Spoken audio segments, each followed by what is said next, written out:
Merci. Salam alaikum na bashir nyoso. Bon mesana komona oabino jama na ndenge boyebeli ya Islam. Mais bon isenga boy. Depuis balobela makambo ya mwana obazwa na fikine. Lelo la komi papa ya babibi. Pe bazobenga nga ekumani. Ila kisi mukulu. Kozonga na nga na bigo botal. Mwana oyo. Depuis nazwa likambo ya mwana moko oyo na memi ngambo. Obazwa na fikine a se retrouver na ma campagne. Depuis nazwa lisolo ya mwana obozo mona mama oyo balobi azali boma abwaka mwana mazolela mwana na ye. Ya koleka na tokomi wapi? Leo na komi papa. Babenga moto papa soko boti. Soki obotaka te eza na procédure balukaka pona ozwa mwana. Kozwaka mwana makasi te. Soki nga na lingina ozwa mwana na kokende na ba ndenge loi elobi. Mais kozwa mwana mutu na makasi te. Mwana na memi bozo mona atinda nzambe azala congolais te. Mobali azwaka mwasi azwaka zemi. To seplara soki nzambe asali oyo esengeli. Botala mwana obomona ndenge azali. Azana problème na miso. Même alali pongi miso ekangamaka te. Na moi boye miso eza polele. Pongi pe miso eza polele. Mama na ye yeyo. Mama na ngambote. Mbote papa. Na lingi pe no tala kamera oloba na mwa makasi. Eloko nini etindo ya koluka ngai? Bon, eloko premièrement etinga na koluka o. Na posa lisungi makasi. Na posa lisungi tokena bopito ezoluka ka mbongo ko ba bongisa miso mwana. Eluka 9 855 000 francs congolais. Ezoluka combien? 9 855 000 francs congolais. Bozoka la chirurgie. Na mboka na biso mama ye mo basabota. Mama ye mo 2 ans yango IDPS au pouvoir. Yo comme ministre osali nini?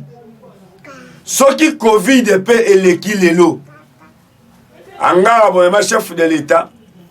Boyoka mutuna na tuna na stade. Excellence Eteni Longondo. Lelo IDPS na pouvoir. Yo ministre de santé. Mama ye mobeka boy. Mbongo wana bazo senga. Malade oyo ebandi na mwana ndenge nini? Abotamaki nango?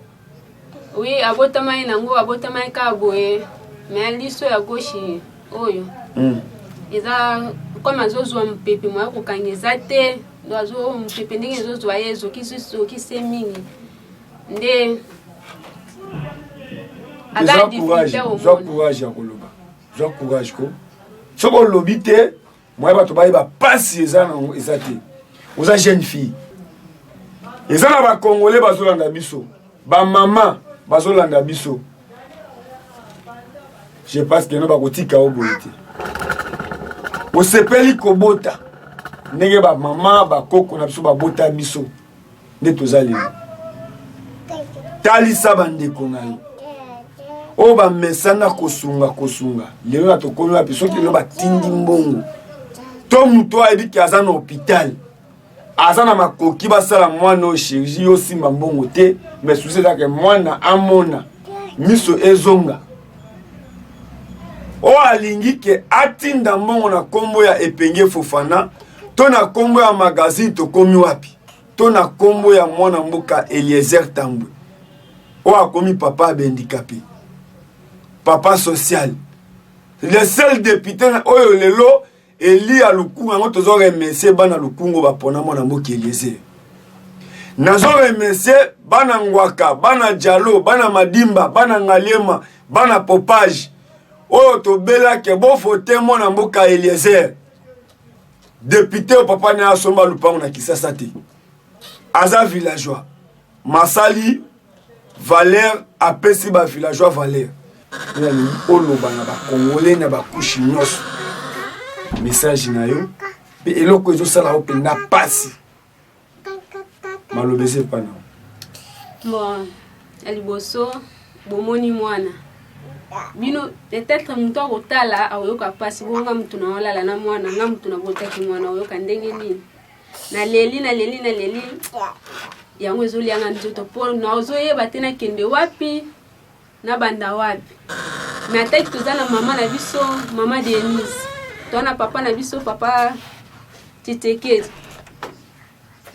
en tout cas bosunganga bakongole nyonso oyo azolanda ezala nani député o nani boka pasi onga nazoyoka botala pasi okobota oboti mwana aza na problème donc on senti choc mo boye incroyable po mamba boye nana mona te nazokoka te donc koloba bo nazoloba katika na loba mais nana choc moko naokoka te na ko expliquer ngo ndenge ni soki yo mtu otali oyoki pasi bonga mtu nabotaki ye na oyoka ndenge nini nazo se sentir ndenge nini donc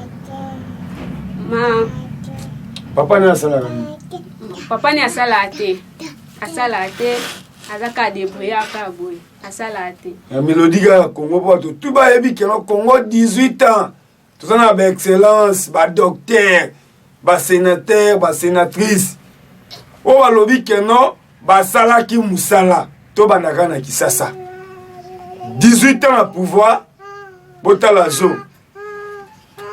18 ans jardin botanique ezalaka route ya on azo tuna même mwana mboka excellence Yves beaucoup même échanger wana papa échanger on les appelle placement peut de kokotsa mbongo mais à comment on a échanger même à ta salon ya pambe salimate so ika elanga yeye na centre ville et toke na France bazo tia moto na tout Eiffel faut tumbara matiti na échanger wana est-ce que c'est normal depuis pour bimi ministre mwana Kisasa mwana Inikin toti ya okumisa ke intelligence na université te so qui peut aujourd'hui to sentir que aujourd'hui botala ba bilembo ya mboka na biso tala monument ya Lumumba tokena Kiponza premier président de la République Kasavubu na mwana kitango monument wana ebimi basalongo moko ya lokuta lelo tokomi wapi monument ya Kasavubu na lobi na maloba na kosala tour ya caméra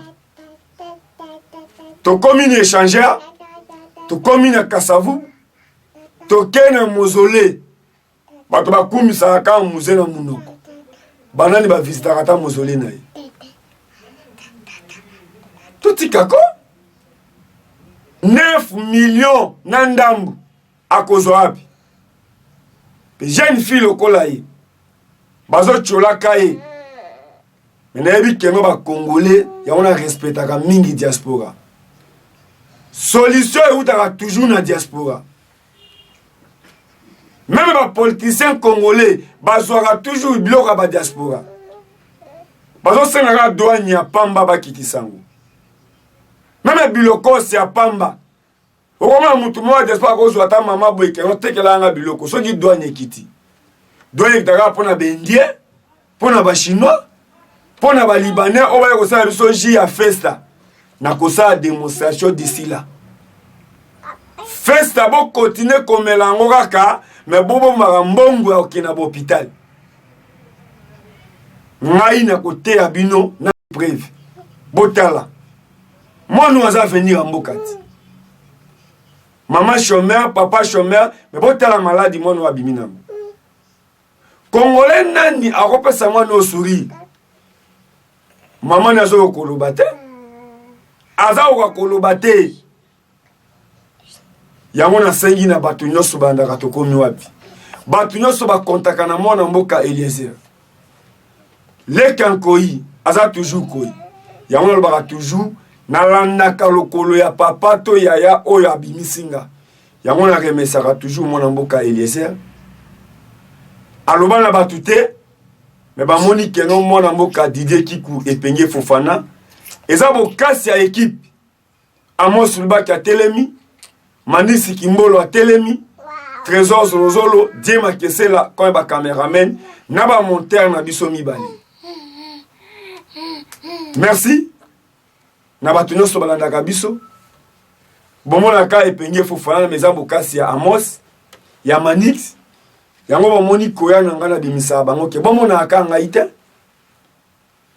Tope sa sourire na mona oyo ekosala bien.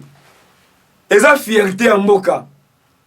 Tout le monde a raté, ok, pas musicien, au PC, $20 000, $30 000. Et ça est l'autre côté. Bah, grand prêtre place en haut. Ceux qui ont sali Moussala, ah ouais, que ça les sème. Maman n'a pas le basuka. Attends, vous avez le bati. Donc, n'a pas pour ça les soumis na bino. Nane.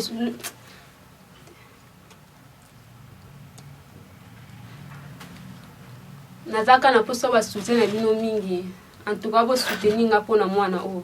Po miss o eza na risque makasi. Eza vraiment na risque. Po eza ne lo ezo protéger ngo te so bo suninga te mwana nga komi avec. Lelo soki akomi avec. Yanga nini so ceci. Lelo soki boza ba président, so boza ba ministre, so boza ba o bino bozali po bozo mona. So ba no mona te nde boza na bisika bozate. En tout cas bo sunga parce que miss eza à venir à lobby. Miso eza vie ya muntu. Okozala no koka me ozomona. Okozala no soki nani ozomona. Pardon na sengi na bakonza mboka na sengi na congolais nyonso o amoni ke do et tout est vraiment et tout est mama nyonso o amoni ke aza mama asunga nga makasi atika nga te. Po ta nazotala mwana o nyonso ezo choquer nga esala nga bien te. Nakokufa pe ka boye pona ni nyonso nazola mkana shock.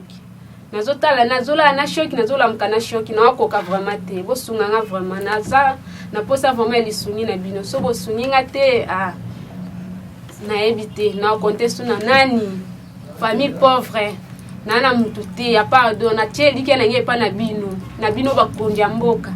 So bino bo sungi nga te nani so ko sunga nga. Do bino kaka nazotela bino. Merci na Richard Pangi. Merci na RDC Monde.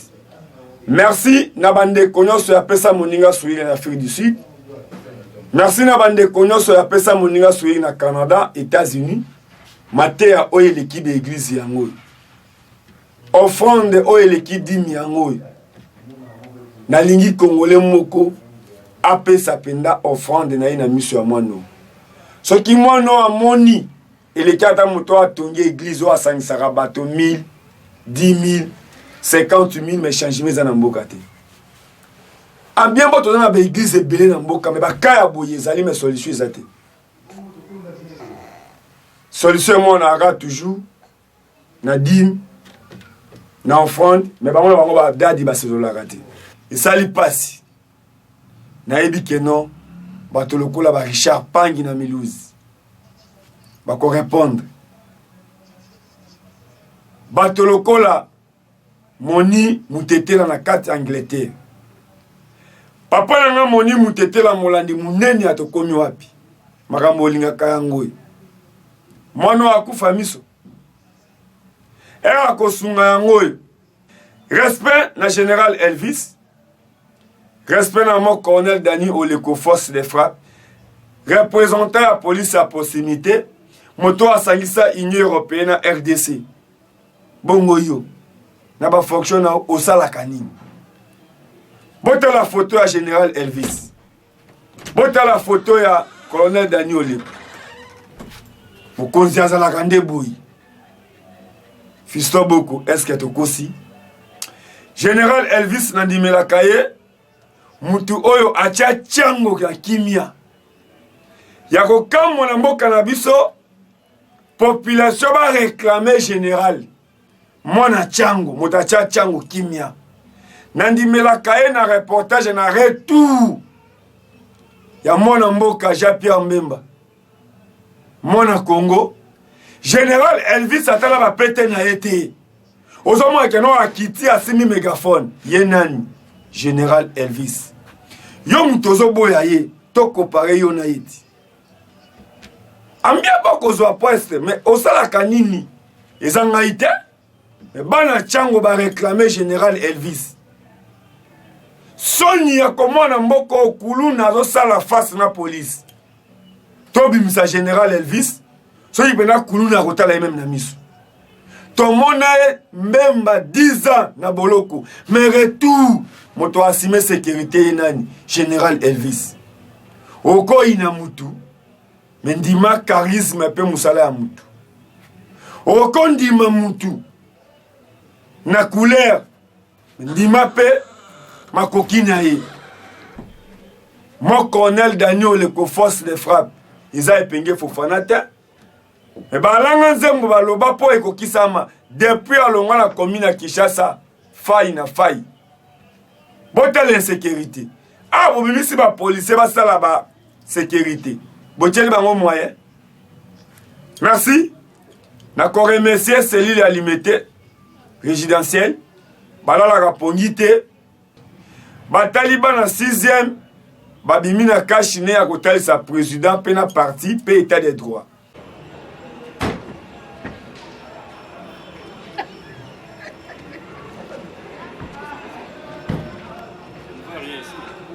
Oui. Santé.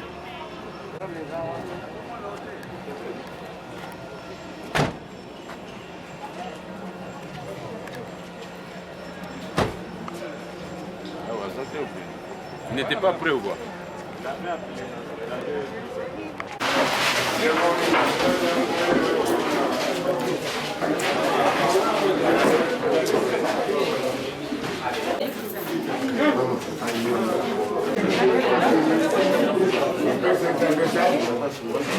Nous allons vous honorer en vous remettant des cache-nez. Ça va? Soyons calmes, soyez attentifs. Suivez ce qu'ils vont vous dire. Un cadeau peut être quoi? Un remerciement. Nous n'avons pas beaucoup de temps à vous prendre, juste un petit bout de temps. Nous vous remercions pour votre présence ici. Vous êtes occupés à vous préparer pour les examens d'État. Nous sommes venus justement pour vous encourager et soyez fortes et nous allons faire un petit geste, mettre à votre disposition juste les cache-nez ainsi que les gels hydroalcooliques. C'est dans le cadre de la lutte contre la pandémie de Covid-19. Vous savez que le président a dû lever la mesure d'urgence qui a fait que vous puissiez retourner à l'école, mais cela ne vous dispense pas d'observer toutes ces mesures. Donc nous allons vous remettre ceci, une façon pour nous de vous encourager à continuer à observer ces gestes barrières.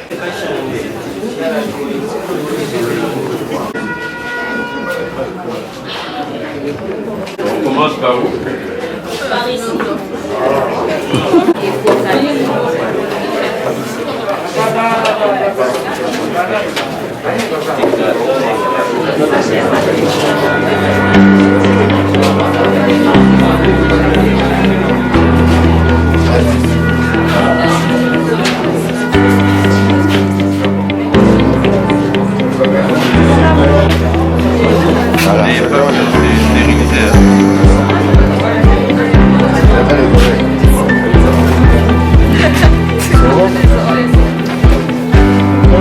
Là, ça va pas mal direct.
Dispenser les cours.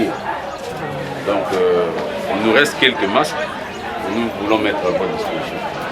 Je ne sais pas si on peut commencer.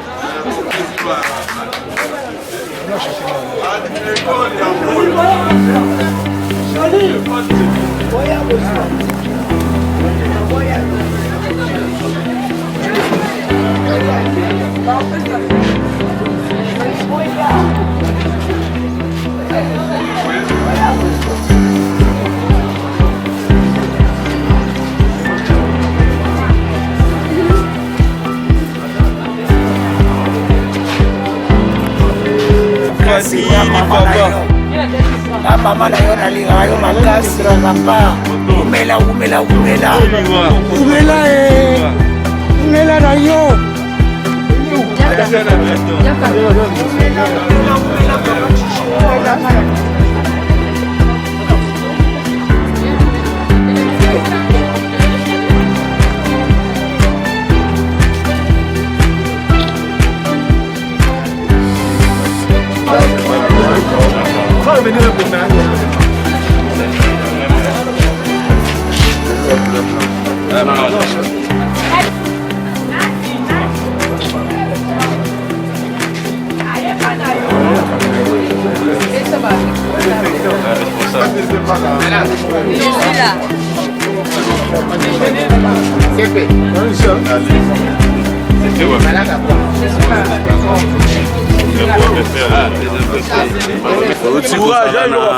école abengi lycée délimité, école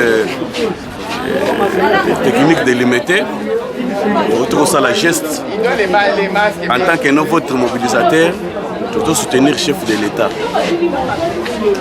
Tout ça là parce que c'est notre membre de la cellule alimentaire résidentielle.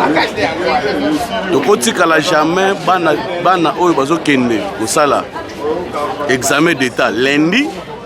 C'est pour cela que passer les lots pour nous remettre vraiment geste que nous pas vraiment protéger et puis que nous bazala bana limité ka bango mokote bango ba uta bisika bipai na bipai ba comme malade bien bana limité pe ba ko contaminé parce que ça épicentre vraiment monene oyo vraiment que non eza na ba covid bato bazo bela maladie wana ebele eza na mbona limité résidentiel.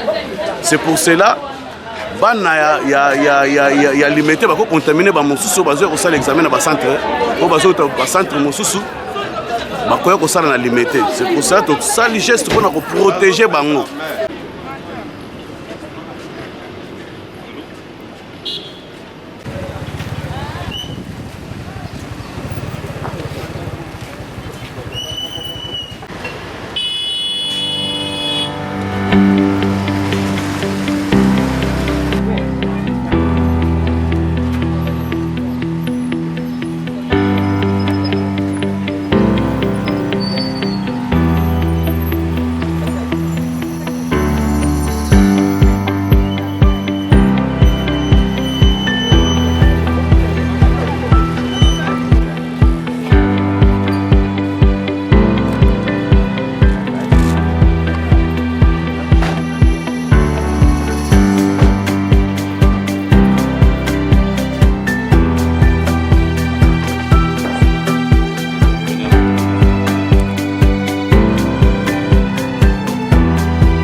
Remercions pour...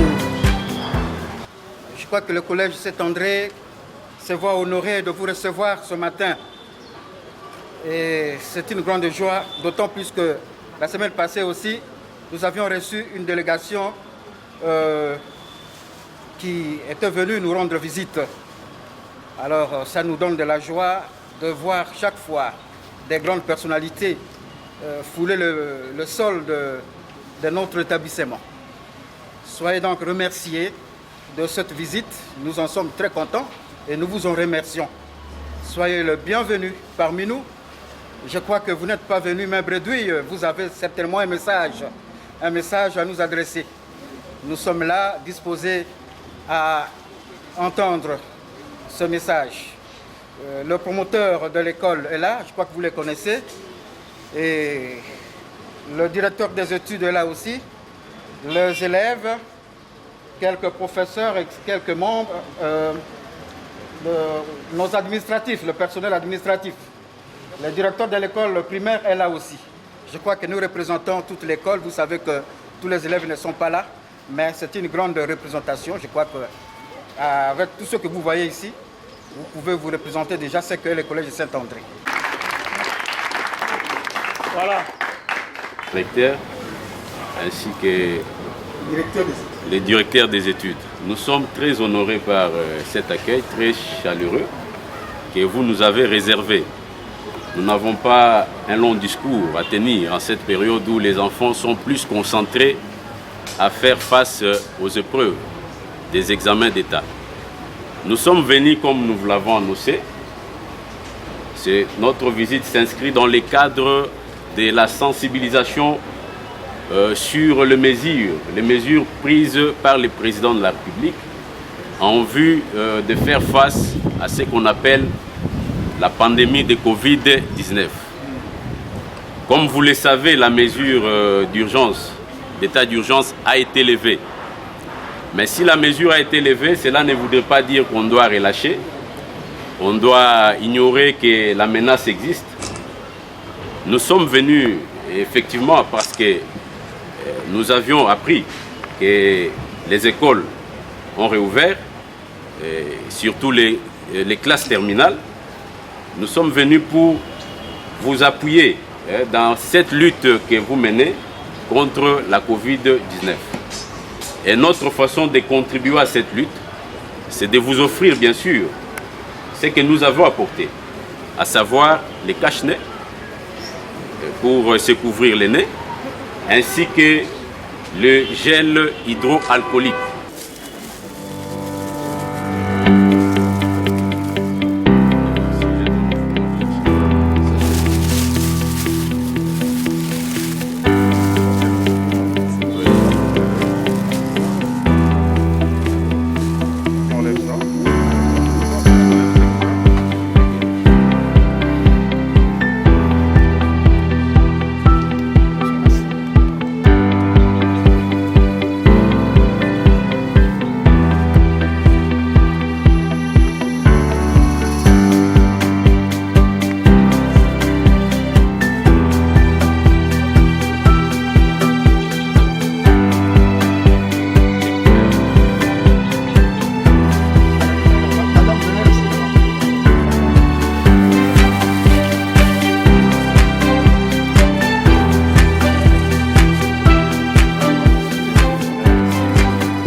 l'IDPS, l'UMT, et toute sa délégation, nous vous disons merci. Nous disons premièrement merci à Dieu, lui qui a permis cette rencontre ou cette visite. Le collège Saint-André, c'est comme vous avez dit, nous avons aujourd'hui, nous tous, un sentiment partagé, c'est-à-dire votre présence en ces lieux. Je crois, pour nous, les partis politiques IDPS, chacun de nous, tel que nous sommes là, a des souvenirs concernant ces partis politiques. Alors, nous sommes très honorés aujourd'hui parce que, c'est comme je venais de dire tantôt, nous reconnaissons les biens fondés de ces partis-là. Que Dieu soit loué parce que, dira ces moments difficiles, compliqués. Nous tous, nous nous souvenons de ce que cette maladie, la Covid-19, a fait ou continue à faire dans notre pays. C'est une maladie qui a ravagé beaucoup de nos frères et sœurs. Mais aujourd'hui, vous aviez voulu nous mettre sous l'abri de cette maladie-là en nous visitant. Et ce n'est pas tout simplement une simple visite. Vous nous avez amené des cache-nez et tout ce que vous nous avez amené. Je crois que nous ne pouvons que vous dire merci. Vraiment par rapport à un message à chef de l'État. Autant Covid alors vraiment que nous continuons vraiment à soutenir. Tout ça, nous avons protéger Bandeko. Et à l'élo, tosengi vraiment que non bafinaliste selile limité te raisonné na mwa contribution na bango moke totiaka comme d'habitude moi 100 moi 50 moi 100 francs moi 200 francs moi 500 francs lelo oyo tokokisi vraiment que notre kendotala to visite ba école alimité bana 6e basala l'examen d'état lundi yango tokiti lelo tosali des centres na biso pona tokabola na bango vraiment moi eloko moke tosali bango pona keno ko se protéger contre Covid-19 likanisi oyo euti wapi ngai mpona mama mpona sorti na biso likanisi oyo euti lokola toza baboti tokanisi ke bonge ekoki bana na biso bazongi classe mokonzi ya mboka na biso aza na mosala monene biso mapeka na ye na makolo tozali ifo toparticipe mpona kosunga mokonzi na biso oya kotikela bana bamaske mpe bamona moya kokota na centre ya salle d'examen de l'état malamu nde ebendi biso mpe tolekawa tokoleka mpe bisika mosusu mpona kovisite bana na biso na nkombo ya mokonzi na biso ya mboka na biso Faci Beton. État de droit oyo ezala slogan te ekanga ba ministre ekanga mutu atekaka kwanga ekanga ba PDG. Merci na diaspora oyo akofinga bino afinga bino po ayebi valeur na bino te. Merci.